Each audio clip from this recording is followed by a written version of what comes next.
Michael Avery is a financial journalist and broadcaster with a decade's experience covering financial markets, first with the late veteran financial columnist and publisher David Leeson, and most recently his daily business show Classic Business, that's broadcast on Classic FM. Avery edits the country's premier private equity publication Catalyst and was the driving force behind the country's first ever water, energy, food nexus event, the South African Water, Energy and Food Forum. Michael Avery is our guest here on Money Moves, brought to you by 274. Michael, pleasure to get to have you on our show in person. Tim, it's great to be here. Thanks for inviting me. And we appreciate your time. Well, it's great that we're talking to you because you've interacted with the public and different publics, if I may call them that, over a long period of time. So you've got a sense of what is going on in South Africa. The big complaint is that South Africans have got a non-saving culture. We're heavily indebted. I believe that we're being blamed unfairly because we do interact with the financial services industry at different levels, but maybe we're not doing the right things. From your experience over this period of time, what do you think the lay of the land is like? Well, Tim, I think firstly, and I'd agree with you, I think perhaps it is unfair to say that there is no interaction with financial services. There is certainly stokvels, consumers purchasing funeral policies and the like. It's the way we interact. And I think the fact of the matter is, in South Africa, the cost of living is very expensive. So it's very difficult for South Africans to save. There's also, I think, from a cultural perspective, an importance here to understand why we have a relationship with money. And very often our money relationship starts at home. It's formed in our youth, basically. I mean, I came from a family where we didn't really discuss money at all. Yes. I had to learn at a very young age that you've got to start budgeting, you've got to start saving, and you've got to start making your money work for you. Now, that all requires a sense of discipline and a certain level of vision of where you want to go. And I think it's very important when we look at the world of finance. It's daunting. It's loaded with jargon, and I think very often we're afraid of it. We interrogate our own personal financial picture, and we don't like what we see. We don't wake up in the morning and want to budget. You can complete the thought in a moment. I blame you and other people in the particular sector, in the finance, because you use jargon a lot, you see, and sometimes we don't follow, we don't understand what you're talking about, and you carry on, and it's like an in-house secret amongst the colleagues in the business. Well, I agree with you, Tim, and I think very often, and I think many of the financial advisors that I interview are not going to like to hear this, but professions create this layer of jargon so that they can almost create a sense of professionalism, a sense of us versus them, and create that value proposition. When we actually cut through it at the end of the day, we have the age of the internet, we have all the tools at our disposal to go and do the research ourselves, to myth bust, to demystify all of the jargon.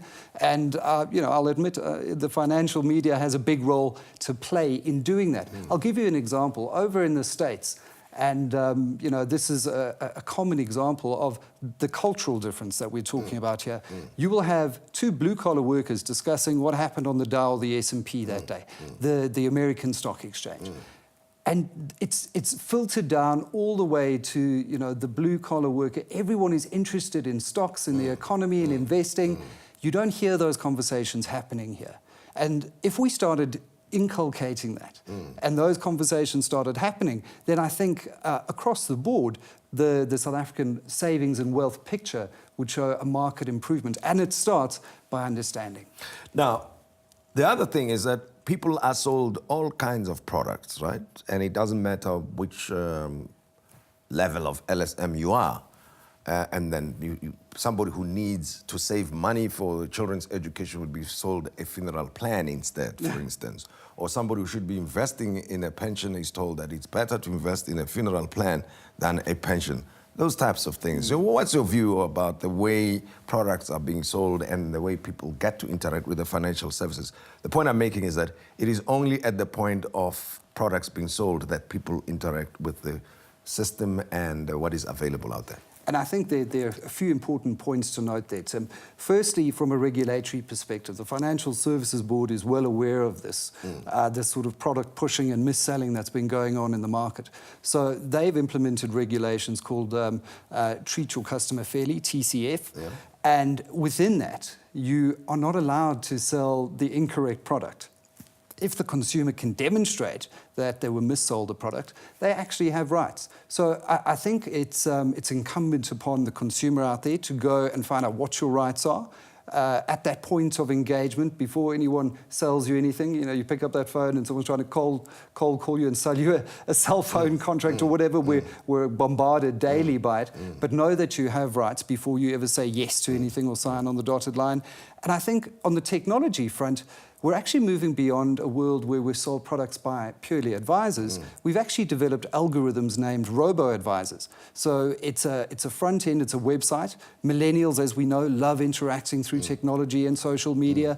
And you can literally go onto one of these websites and enter your goal, your vision. I want to save, and for me there are two goals here. Either you're saving for lifestyle, so I want to put down a deposit on a house, or I want a new car, or it's retirement, and it's inescapable. We're all going to die one day. We're living longer, and we really do need to start thinking long and hard about saving for our retirement. So those are your two goals. You enter a range of personal information, and then the algorithm behind the scene actually gives you an investment plan. So it'll tell you how to diversify your investments, what to go in, and at a very low cost. And I think it's very new. We've only got 2 or 3 in the country. It's very new internationally, but I think over time... You should mention them, yeah?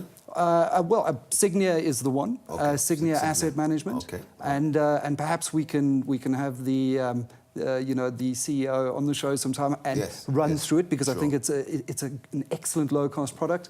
And Bizank is the other one.